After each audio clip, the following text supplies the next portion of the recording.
Good afternoon. So 2 years ago, I stood in front of you and I presented the platform for a brand new party. And I have to be honest with you that somewhere in the back of my mind, as I presented our 5 major flags, I had to have been asking myself, can we do it? We're a new party. I trusted the people around me. We were never in the Knesset before, and we were never in the government before. So somewhere in the back of my mind, I was wondering, is it something that we can do? I stand in front of you today, and I could go back over those flags and look at where we are with not just pride, but with confidence over what has been accomplished.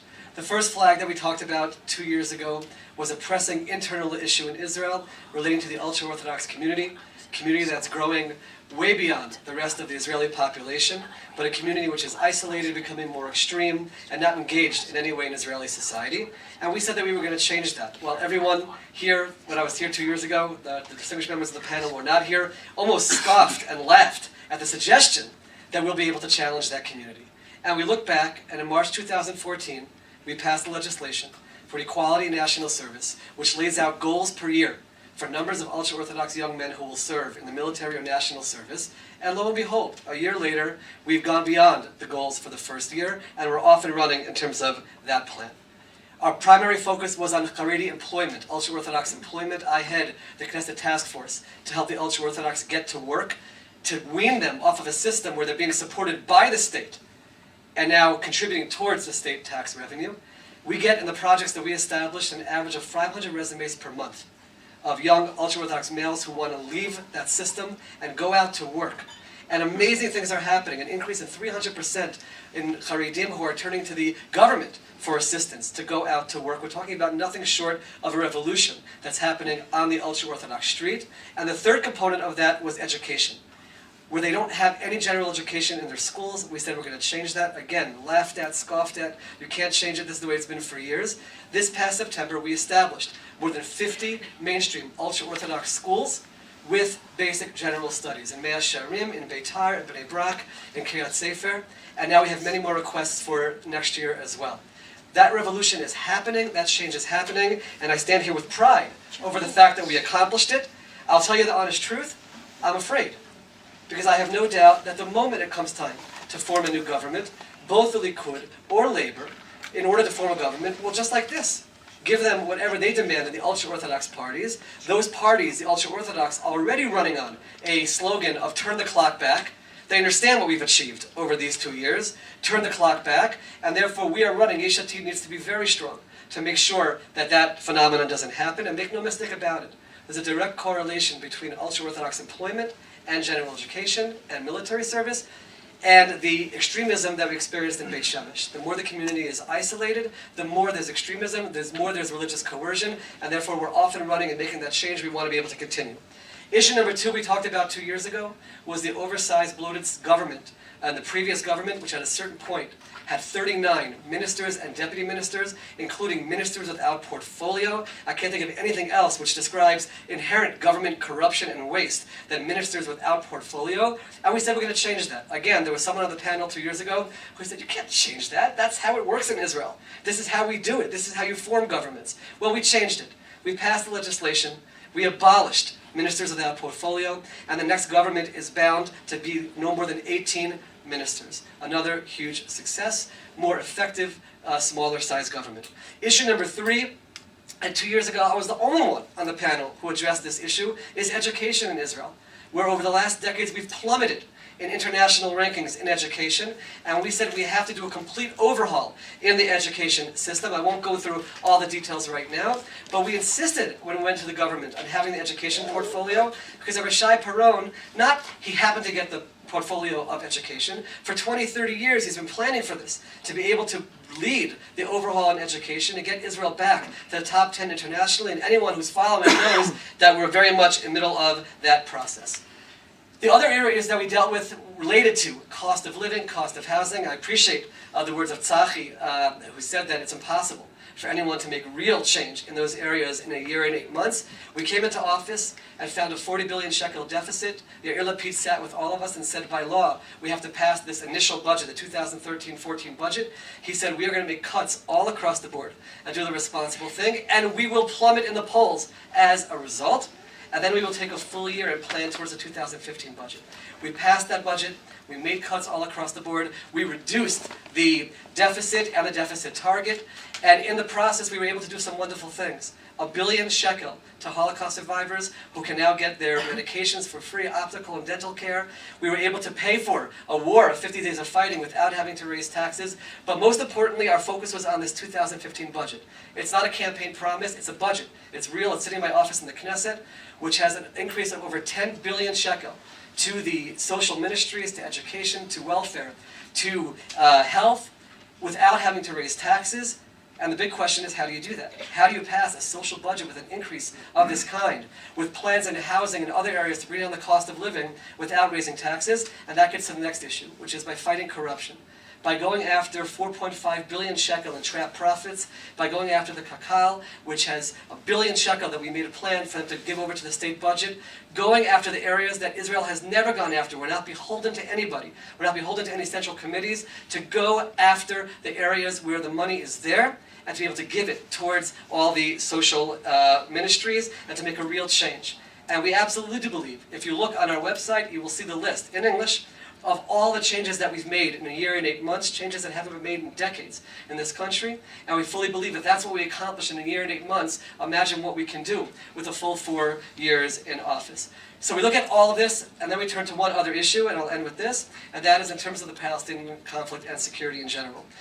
We were in a government which did pursue negotiations. We did things which no country in the world, and I pointed this out to every member of parliament around the world, and they agreed, wouldn't do, for the right to be in negotiations, and that's to release not terrorists, not freedom fighters, cold-blooded murderers, but we did so because that was the deal that we needed to be able to try to pursue negotiations. The bottom line is that bilateral negotiations with Abu Mazen is not going to work. For whatever analysis we want to give, he's not capable of making the concessions and the compromises that we need for Israel's security and Israel's values, and therefore we believe we have to be pursuing a regional solution to the conflict, making use of the quote-unquote moderate states in the region, Egypt, Saudi Arabia, the Gulf states, Jordan, who are more afraid of ISIS than we are and want to work together to come to some kind of a regional solution. We need to finesse that. We need to be there. We need to be part of that process and lead in a proactive, from a place of strength, not being backed into a corner by the world or other interests, and demand what we need to demand to be able to have a regional solution, bring the Palestinians to the point that they make the compromises that we need them to make,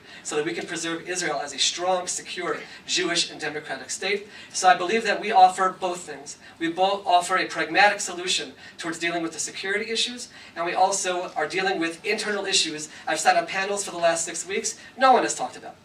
We're the ones who are talking about it. We're the ones who are recognizing the internal threats to Israel as well. And God willing, we'll be strong enough in the next elections, after the next elections, to continue to make sure that we make progress in all these critical areas. Thank you so much.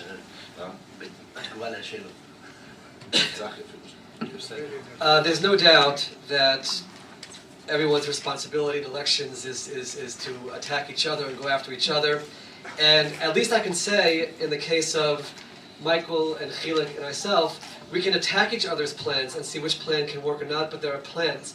I do ask Tzachi, and maybe for the remaining time, if you could stand up and present Likud's economic plan and plan to bring down the cost of housing, plan to bring down the cost of living, and to attack poverty, because I haven't seen anything from the Likud about that, so we can't even debate the positives or the negatives of the plan.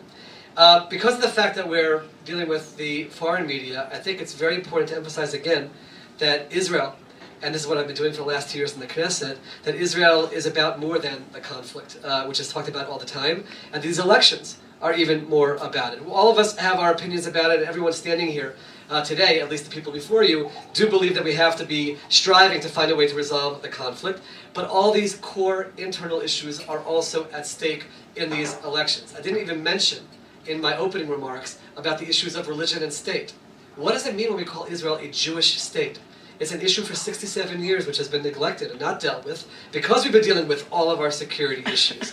And we stood up as a party with religious and secular together, an innovation with rabbis involved, to sit together and try to figure out what is that contract between the religious and the secular in Israel on a whole stream of issues, including all life cycle events. This is a burning issue in Israeli society, especially for secular Israel. Where are they headed in terms of that? And this is something which is on the table in these elections, because if we wake up on March 18th and we're in a situation where a government's going to be formed, which is a Netanyahu-led right-wing government with the ultra-Orthodox parties, meaning from Likud and right. We are in a situation internally in Israel, where as much as everyone in the foreign press thinks that the issues are Iran and Hezbollah and the Palestinians, internally, we're going to decay as a people. And internally, I don't know what's going to happen to us. So these issues are very much on the table in these elections as well, and they can't be forgotten.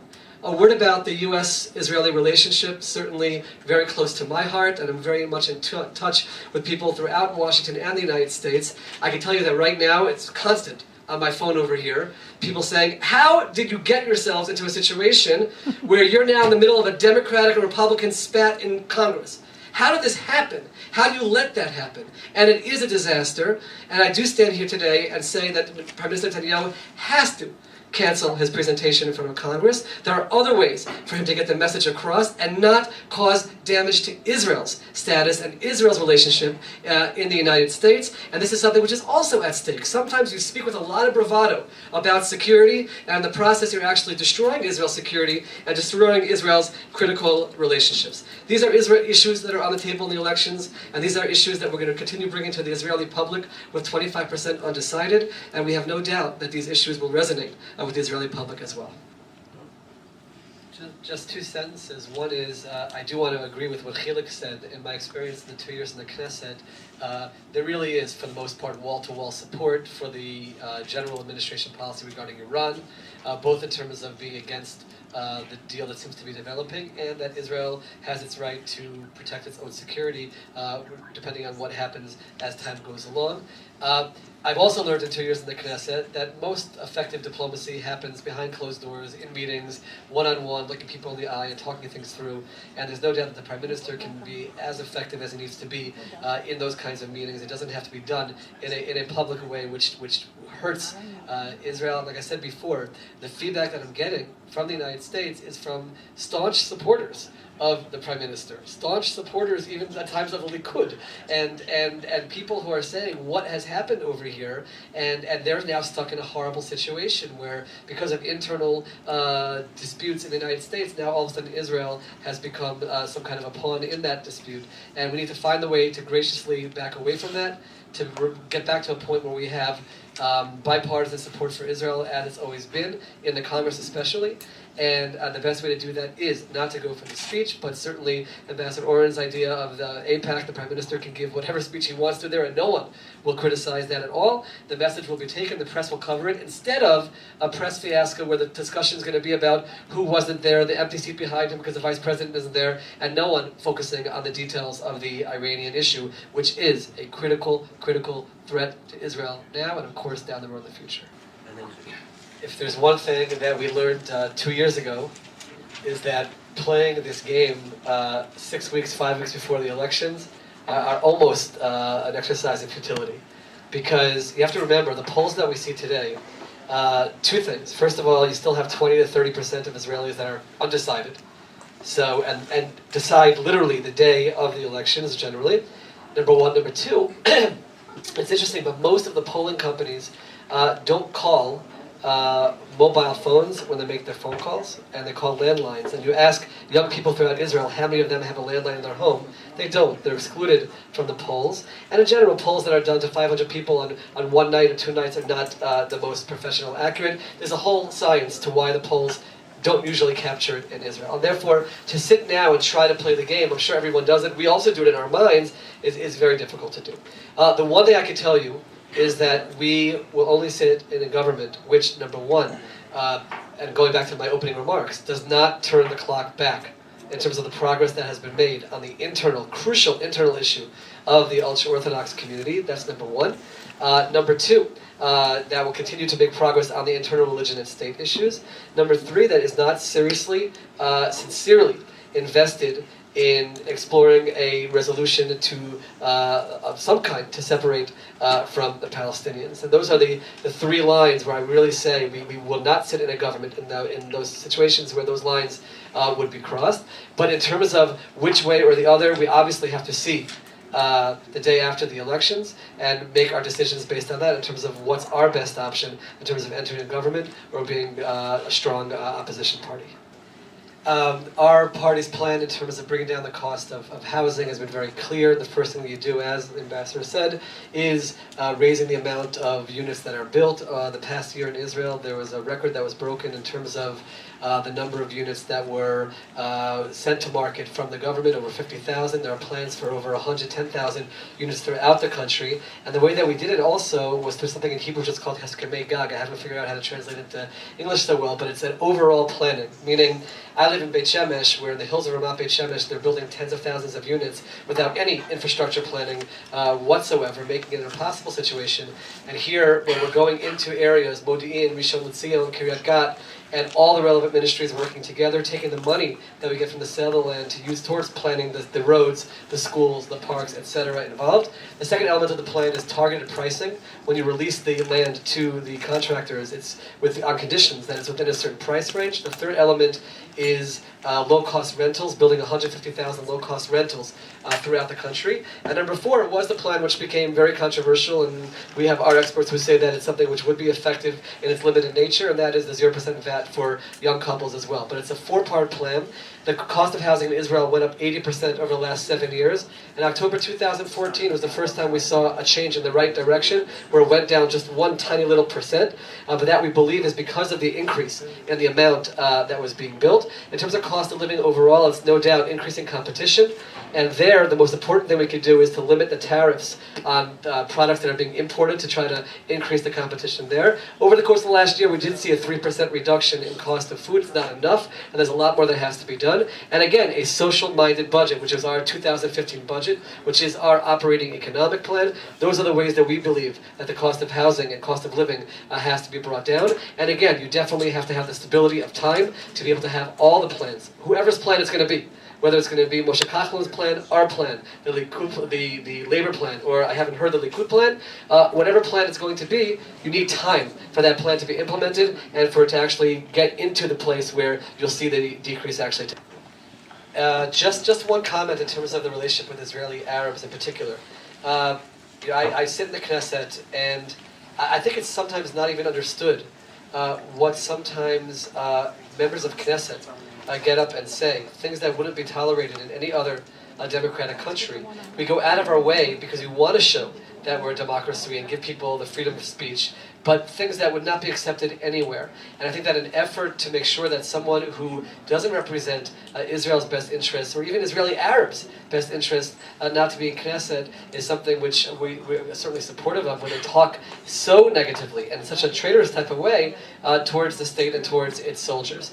I feel that the Israeli Arab representation in the Knesset has done a disservice to Israeli Arabs. I have met thousands and thousands of Israeli Arabs who are moderate in nature, who say they'd rather live in the state of Israel than any other state in the region in terms of the rights that are afforded to them, women's rights and others' rights as well.